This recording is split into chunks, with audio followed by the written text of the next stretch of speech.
It was a truth universally acknowledged in the corridors of power that the Queen's study was her sanctuary. It was the beating heart of the monarchy, the place where the weight of 1,000 years of history pressed down on the shoulders of one woman. It was not merely a room, it was an altar of duty. The air within its walls was thick with the scent of old leather and wood polish, the very fabric of the wallpaper whispering secrets of statecraft and diplomacy. To be summoned there was the highest honor, a sign of ultimate trust. To be barred entry was a profound and public slight, a declaration that one was not worthy of the sovereign's confidence.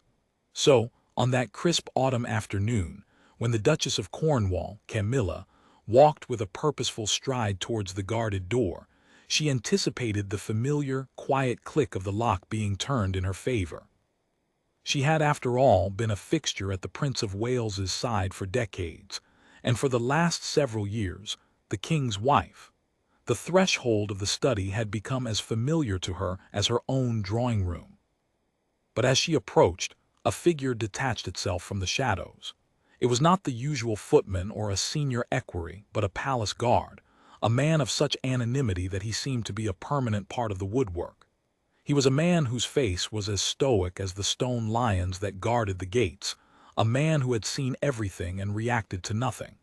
He had stood watch over kings and queens, diplomats and dignitaries, never once faltering. His name was Reginald, and he was the embodiment of the crown's immutable strength. He was as much a fixture of the royal household as the chandeliers and the priceless art. Yet on this day, his face, carved from granite, was a mask of unprecedented obstruction. "Ma'am, my apologies," he said, his voice a low, gravelly monotone that echoed in the silent hallway. "Her Majesty is not to be disturbed." Camilla's smile was practiced, a weapon of charm she wielded with expert precision. "It's quite all right, Reginald. The Queen is expecting me," she said, attempting to move past him. "She requested I bring her the weekly charity reports." The guard did not move. He was a mountain, unshakable and unmovable. "I have no record of that appointment, ma'am. I have my instructions." He held his ground, his gloved hand resting lightly on the ornate handle of the door, a silent barrier. A flicker of confusion, quickly suppressed, crossed Camilla's face. She was not accustomed to being challenged, especially by the hired help.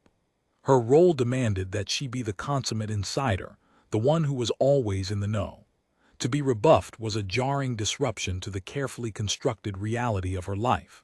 She saw the slight shift of a footman's posture from the corner of her eye, the barely contained curiosity of the other staff.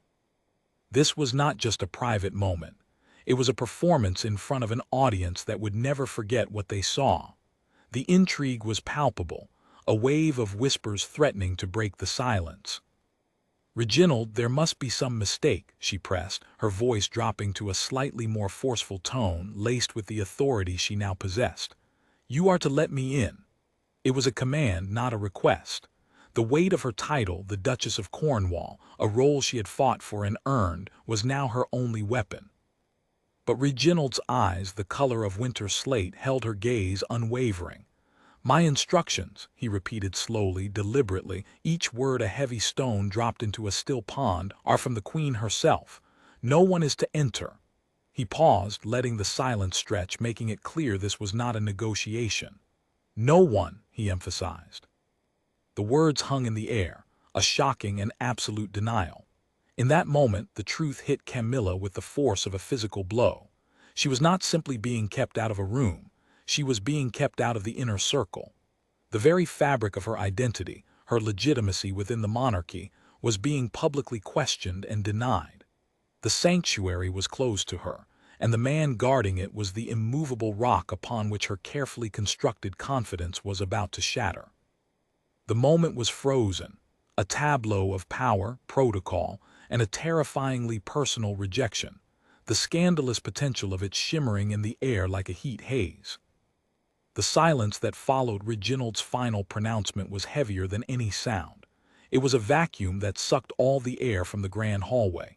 Camilla stood there, a statue of expensive fabric and frozen charm, her gloved hands clenched into fists at her sides. The security guard's words echoed in her mind, a relentless drumbeat of exclusion. No one is to enter. No one. The repetition of the phrase, the finality of it, was a searing rebuke. For a woman who had spent a lifetime navigating the treacherous currents of public opinion and palace politics, this was unfamiliar, unthinkable territory. She had always found a way in, a door to open, a heart to win over. But here there was no door, only a wall of a man and the Queen's unequivocal will. Her mind raced, searching for a logical explanation. Perhaps there was a meeting with a foreign dignitary she had forgotten. Maybe the Queen was unwell, a possibility that sent a chill down her spine. But Reginald's cryptic refusal to elaborate offered no comfort, only a chilling void. The silence was deafening, broken only by the faint, rhythmic ticking of a grandfather clock that seemed to be counting down the seconds to her humiliation. She could feel the eyes of the staff boring into her back. Even a footman who was polishing a brass sconce at the far end of the corridor seemed to be moving with an exaggerated slowness, stretching the moment to its breaking point. She was performing a scene in a play she did not know the script to, and she was certain the audience was waiting for her to fail. A flicker of anger, hot and sharp, pierced her shock. Who was this gatekeeper, this man in a uniform, to deny her, Camilla, the Queen's own daughter-in-law? The anger was a welcome defense mechanism against the creeping humiliation. It was the anger of a woman who had been publicly slighted, a woman who had been told, in the most powerful language of the palace, that she was not wanted. She thought of all the years she had waited in the shadows, the years of careful grooming and public contrition. She had endured the scorn, the tabloid headlines, the comparison to the tragic, untouchable Diana. She had emerged victorious from the crucible of public opinion, becoming a respected senior royal. She had earned her place, and now this. Her mind went back to the king. Charles, her husband, the man who had loved her against all odds. He was the one who had insisted on her full integration into royal life, who had championed her at every turn. Was he behind this? The thought was a bitter pill to swallow. He had always been her champion, the one who cleared the path for her. But was his loyalty to his mother, the crown, the institution, now more potent than his loyalty to her? She saw the quiet, stubborn set of his jaw in her mind's eye, a trait he had inherited from his mother. He would obey his mother's wishes, even if they were heart-wrenching, even if they were aimed at his own wife. She tried a different tactic.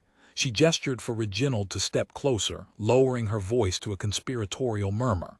"Look here, Reginald," she began, trying to inject a note of camaraderie into her voice. "We both know how things work. Perhaps the Queen is simply resting. Could you please just ask her if she is ready to see me? Just a quick word." She offered a smile that did not reach her eyes. The guard's expression remained an unreadable mask. "My instructions are to let no one enter, ma'am," he repeated, his voice as mechanical as a recording. "And I am not to disturb Her Majesty for any reason." His refusal was absolute, a refusal that stripped her of her authority. It reduced her from the Duchess of Cornwall to a petitioner, a stranger to be kept at bay. She felt small, insignificant, and exposed. The grand, gilded hallway was suddenly a stage, and she was the supporting actress in a drama she was not meant to be in, and she was utterly powerless to change the script. Then she heard the sound. It was muffled, emanating from the other side of the heavy oak door. It was the unmistakable sound of laughter, not the polite, restrained laughter of a formal meeting, but genuine, unguarded, belly-deep laughter. The sound sent a jolt through Camilla's entire body. It wasn't just any laughter. It was the Queen's laughter, a sound she had not heard with such unrestrained joy in years. The Queen was not unwell. She was not in a private meeting with a head of state. She was laughing, and she was laughing with someone else, someone who had been granted access where she had been denied. The carefully crafted narrative Camilla had built in her own mind, that this was a misunderstanding, a protocol error, a temporary glitch, exploded. This was intentional. This was a choice. The realization was a physical blow, A wave of nausea washed over her. She felt the hot sting of tears prick at her eyes, but she blinked them back furiously. She would not cry, not here, not in front of this statue of a guard. She had to maintain her composure, her regal bearing. She was Camilla, Duchess of Cornwall. She would not give them the satisfaction of seeing her break. She looked at Reginald, her expression hardening into a mask of cold, practiced formality. "Very well," she said, her voice clipped and brittle. "Will you please inform Her Majesty that the Duchess of Cornwall called upon her and will return later at her convenience?" It was a statement designed to reclaim some measure of control, a haughty dismissal that pretended this encounter had been her choice all along. Reginald gave a slight, almost imperceptible nod. "Of course, ma'am, I will convey your message." Without another word, Camilla turned on her heel. She walked away with what she hoped was a regal, unhurried stride, but inside she was fleeing. Every step down the long, echoing corridor felt like a mile. She felt as though she were walking through a nightmare, the walls closing in on her. The oppressive silence of the palace was no longer comforting. It was accusatory, a million voices whispering her shame. She had been publicly, definitively, and painfully rejected by the one person whose approval mattered most. The sanctuary was not a sanctuary for her anymore. It was a fortress, and she had just been locked out. The carriage ride back to Clarence House was a blur of muted London streets and a storm of internal chaos. Camilla sat in the plush, private interior, her gloved hands clutching her handbag, her knuckles white. The grandeur of the city outside, the iconic landmarks that represented the heart of the nation, were just a meaningless slideshow. She was a prisoner to her own thoughts, replaying the scene at the palace doors over and over. The stoic face of the guard, the cold, metallic click of the lock, the muffled, mocking sound of the Queen's laughter. Each memory was a fresh wound, a reminder of her complete and utter rejection. She had felt many things in her life: the sting of public vitriol, the pain of a broken marriage, the intoxicating joy of forbidden love, the crushing weight of expectation. But this was different.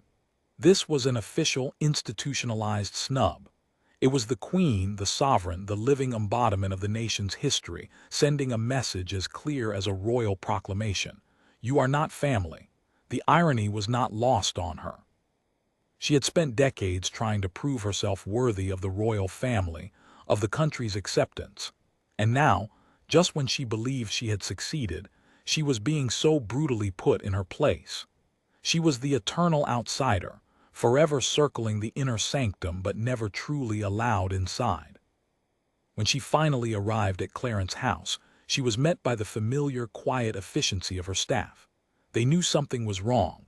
They could see it in the taut lines of her face, the unnatural rigidity of her posture. They wordlessly took her coat and gloves, guiding her to her private drawing room. A cup of tea was placed in front of her, but she made no move to drink it. The fire crackled in the hearth, casting dancing shadows on the walls, but it offered no warmth. She was frozen from the inside out. She knew she had to speak to her husband. He was her anchor, her refuge. He would know what to do. He always knew. He would have the explanation, the reassurance she so desperately needed. But as she summoned a footman to find him, a new fear gripped her. What if he was a part of it? What if he knew about this, sanctioned it?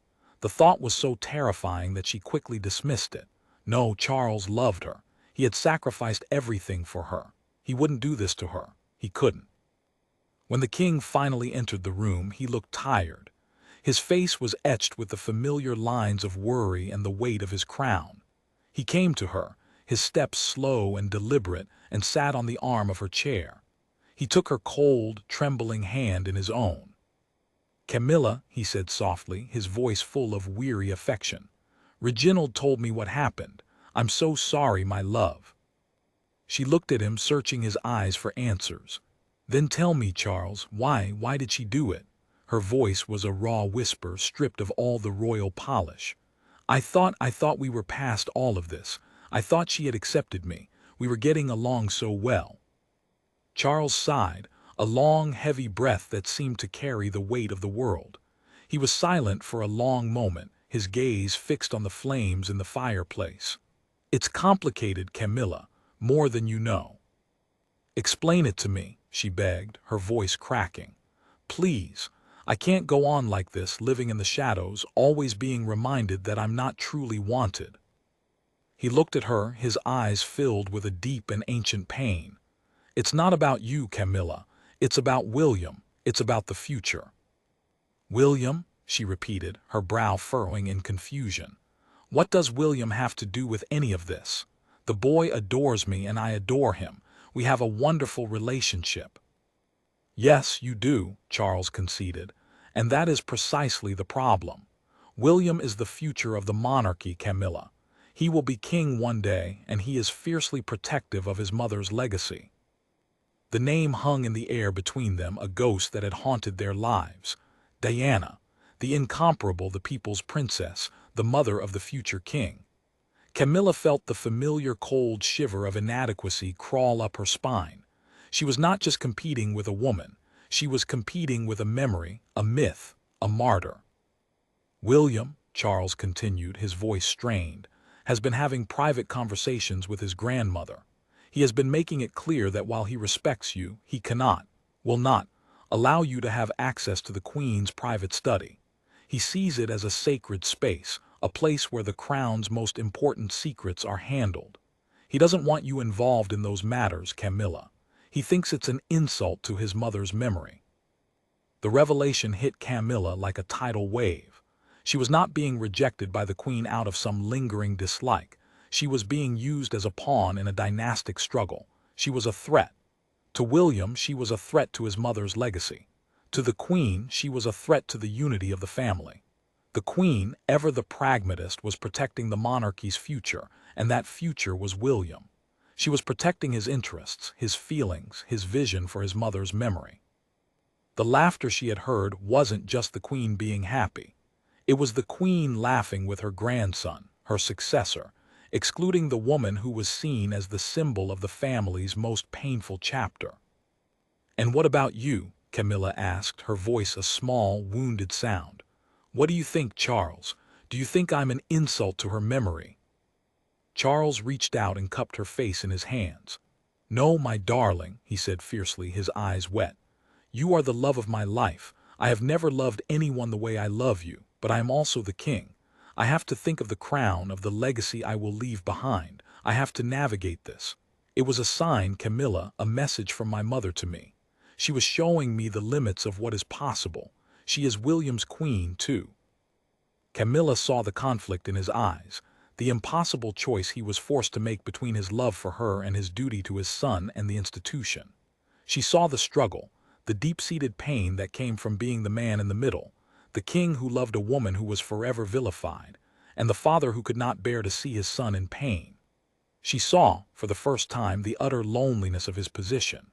He was as trapped as she was, bound by an unbreakable chain of duty, history, and love. He loved her, but he could not save her from this. He could not change the past, and the past was a ghost that would forever haunt them. The days that followed the incident at the palace door were a slow, agonizing descent into a new reality. Camilla found herself walking through a world that had become subtly, yet profoundly, different. The sun seemed to shine with a less forgiving light. The cheerful bustle of London life felt like a cruel mockery of her private pain. She was a woman who had, for the first time in many years, lost her place.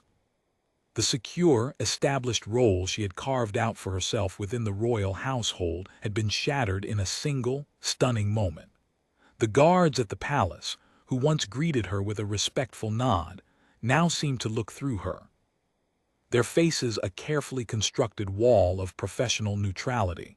They were not hostile, but they were not friendly either. They were simply doing their job, and their job now, it seemed, was to keep her in her place. The weight of the rejection was a physical thing, a heavy stone that sat in the pit of her stomach. She felt like an actor who had been told that her most important scene had been cut. The role she had been playing for so long, the devoted wife, the dutiful consort, the beloved step-grandmother, felt hollow and fraudulent. She began to scrutinize every interaction, every gesture, every word. Was that a slight? Did that footman take a second too long to open the door for her? Did that lady-in-waiting offer a smile that was just a little too sharp? The palace, her home for all these years, had become a minefield, and she was walking through it, blindfolded. She became obsessed with the memory of the laughter. The sound haunted her, replaying in her mind at all hours of the day and night. She would be in the middle of a charity meeting, discussing literacy programs for underprivileged children, and suddenly she would hear it, a ghostly echo from the other side of a locked door. The sound was a constant, painful reminder that she had been excluded from a moment of genuine joy. The queen, for all her regal restraint, had been happy, had been laughing with someone else. And that someone was William, her husband's son, the man who would one day be king and who had apparently decided she was not worthy of sharing his grandmother's confidences. The tension between her and Charles also began to crystallize. He was trying to be supportive, but he was also under immense pressure. He was the king, the head of the royal family, and the monarchy was in a constant state of flux. The old ways were being challenged, and he was desperate to ensure a smooth transition for the future. He was trying to be a peacemaker, but peacemaking was impossible when the primary players had been divided by a single, decisive action. At night, in their private chambers, their conversations were stilted and fraught with unspoken anxieties. He would try to comfort her, to tell her that things would get better, that this was just a temporary setback. But she could see the doubt in his eyes. He was not sure things would get better. He was not sure he could protect her. Then she got an invitation. It was an official summons to a private lunch with the Queen and Prince William. The invitation was a message in itself, but it was a message she could not decipher. Was this a reconciliation, a power play, a chance to clear the air and forge a new path, or was it a final act of judgment? The fear that it might be the latter was almost paralyzing. She imagined the scene, the cold, formal room, the Queen's icy stare, William's barely concealed hostility. She would be the outsider, the defendant, forced to plead her case. The very thought made her feel physically ill. The day of the lunch arrived, a beautiful, crisp autumn day that was at odds with her darkening mood. She chose her outfit with the meticulous care of a soldier preparing for battle. She wore a simple, elegant dress in a shade of pale blue. Her hair was perfectly coiffed, and her jewelry was understated and tasteful. Every detail was designed to project an image of quiet confidence, of a woman who was unfazed by the challenges before her. But inside, she was a mess of nerves and anxieties, a constant, frantic humming beneath the calm exterior. She arrived at the palace on time, her face a mask of serene composure. The guard at the door was a different man this time. He was younger, less imposing, and he bowed his head and let her in without a word. The passage through the familiar hallways was surreal. It was the same palace, the same priceless artwork, the same heavy silence, but everything felt different. She was walking into the lion's den, and she could feel the heat of its breath on her neck. She was shown into a small, elegant dining room, a space that was more intimate and less imposing than the grand state rooms. The Queen and Prince William were already seated.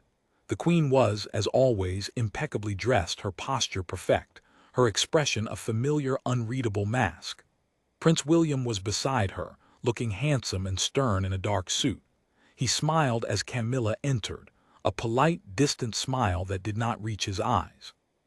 "Duchess," the Queen said, her voice a calm, neutral note, "thank you for joining us. Please sit down." Camilla took her seat, her heart pounding against her ribs. The conversation was stilted and polite, filled with the usual platitudes about the weather and the upcoming charity events. But beneath the surface, the tension was electric. William was polite, but he was also clearly distant, his eyes often drifting away from her, as if he could barely stand to look at her. The Queen, meanwhile, was as inscrutable as ever, offering no clue as to what this meeting was really about. It was a slow, agonizing torture, a meal that felt like it would never end. And then the Queen finally addressed the elephant in the room. She placed her knife and fork down on her plate, a subtle signal that the small talk was over. "There is something we must discuss, Camilla," the Queen said, her voice firm but not unkind. "I believe you understand what I am referring to." It was a statement, not a question. The queen then turned her gaze to William, who was now looking at his grandmother with a mixture of respect and defiance. The silence in the room was absolute. Camilla's breath hitched in her throat. The moment of judgment had finally arrived. She was no longer the Duchess of Cornwall. She was just a woman, a wife, a stepmother, waiting to hear her fate from the two most powerful people in the land. The air in the room grew thick and heavy, and she braced herself for the blow. Camilla's breath held, her heart a frantic, trapped bird against her ribs. The silence in the room was a physical presence, a living, breathing thing that had taken on a life of its own. It was the silence before a verdict, the hush that falls over a courtroom as the jury files in. She felt the weight of the Queen's gaze, steady and unwavering, and the subtle, defiant shift of Prince William's posture. She was on trial, and she knew it. The beautifully set table, the delicate china, the vase of fresh flowers, all of it was just a backdrop for the drama that was about to unfold. The Queen, ever the master of timing, let the silence stretch for an agonizing moment before she spoke again. "It has come to my attention, Camilla, that you have been feeling excluded, that you felt my decision to have the guard block your entry was a personal slight. I understand that. It was my intention for you to feel that." The Queen's words were delivered with the same calm, measured tone she used to discuss the weather, and yet they were devastating in their candor. Camilla felt the blood drain from her face. This was not a negotiation. It was a confession. The Queen had wanted to humiliate her. It was a lesson, and it had been delivered with the cold, precise efficiency of a surgeon's scalpel. She tried to speak, to form a coherent rebuttal, but her voice was a choked whisper. "Your Majesty, I don't understand." The Queen held up a hand, silencing her. "I think you do understand, Camilla. You understand very well. I did what I did not to be cruel, but to be clear. You have navigated the treacherous waters of this family with commendable skill. You have earned your place, and you have been a devoted wife to my son. But there are boundaries, Camilla, lines that cannot be crossed. The study is not merely a room, it is a symbol. It is the heart of the crown's power, and it has always been a space for my direct heirs. It is a place where the weight of the nation is shouldered, and I will not have that sacred trust undermined." Prince William leaned forward, his handsome face set in a mask of grim determination. "Grandmother is right," he said, his voice strong and clear. "You are a part of this family, Camilla, and I do respect you. I respect your role and what you have done for my father, but my mother was my world. She was the people's princess, and she was a mother to me and Harry. I cannot and will not forget that. Her memory is sacred to me, and I will defend it. I don't want you to be involved in the matters that take place in that study. It's a line I have to draw. It's not a personal attack. It's a matter of principle." The words hit Camilla with the force of a physical blow. This was not just about the past. It was about the future. She was not just an outsider. She was a symbol. To William, she represented the woman who had broken his mother's heart, who had been at the center of the scandal that had publicly humiliated his family. He could not separate her from that history, from that pain. He saw her not as a loving step-grandmother, but as the other woman. The ghost of Diana was in the room, sitting at the table with them. Her presence was more powerful than any of them could have imagined. The tragedy of her life, the public spectacle of her marriage, the horror of her death, all of it was wrapped around this moment, suffocating the very air they breathed. Camilla felt a hot wave of shame and grief wash over her. She was not just fighting for her place in the family, she was fighting against a ghost that would always be more beloved, more beautiful, more tragic than she could ever be. She looked from William to the Queen, the two people who held her future in their hands. She saw the fierce protectiveness in William's eyes, the unshakable loyalty he felt for his mother. And she saw the cool pragmatism in the Queen's, the unwavering commitment to preserving the monarchy's future at any cost. She saw her husband's face in both of them, the same stubborn set of the jaw, the same deep-seated sense of duty. She was not fighting them, she was fighting the very institution they represented. Then she made a choice.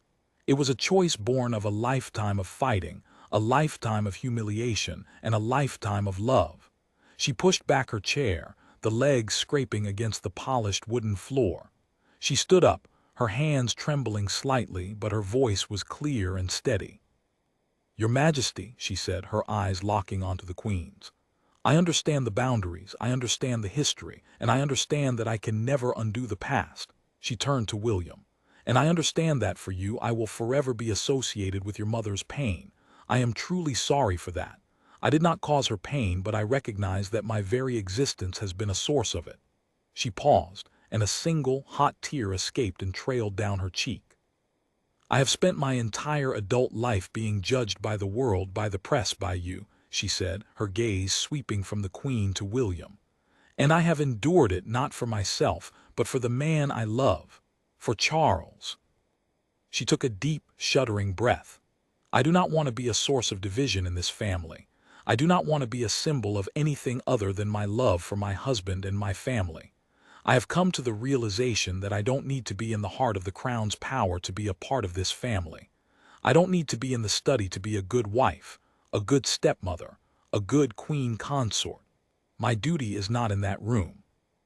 My duty is to be a support to my husband, to be a presence for the family, and to continue the work I do for the charities I love. I will not fight you for a place in a room. I will fight for a place in your hearts." She turned to leave, her heart pounding but her head held high. She felt more vulnerable and more powerful than she had in years. She had thrown away the weapon of ambition and had chosen to fight with the shield of dignity. She had accepted that she would never truly be accepted as one of them, and in that acceptance she had found a strange, profound freedom. She had chosen peace over power. She had chosen love over legacy. She was at the door when she heard the Queen's voice. "Camilla." It was softer now, losing its imperious edge. Camilla turned. The Queen had risen from her chair and was looking at her with an expression she had never seen before. It was not quite warmth, not quite approval, but it was something new. It was respect. "William," the Queen said, addressing her grandson, "I believe you have something to say." William, his face pale and taut with emotion, stood up and walked towards her. He had tears in his eyes. He looked at Camilla, a long, searching look that seemed to see her for the first time, not as the symbol of his mother's pain, but as a woman, a complex and flawed human being. He had fought his entire adult life to protect his mother's legacy, to be the perfect prince, the future king. But in that moment, he saw the human cost of that fight. He opened his arms, a gesture of surrender, and pulled her into a tight embrace. She felt his body tremble against hers, and she knew that the ghost that had haunted them had not been laid to rest. But she also knew that a new bridge had been built. It was a fragile bridge, made of tears and understanding and a shared love for the man who was both her husband and his father. It was not the end of the story, but the beginning of a new, more honest chapter. It was the moment the palace guard refused her entry, but it was also the moment she truly found her own way in.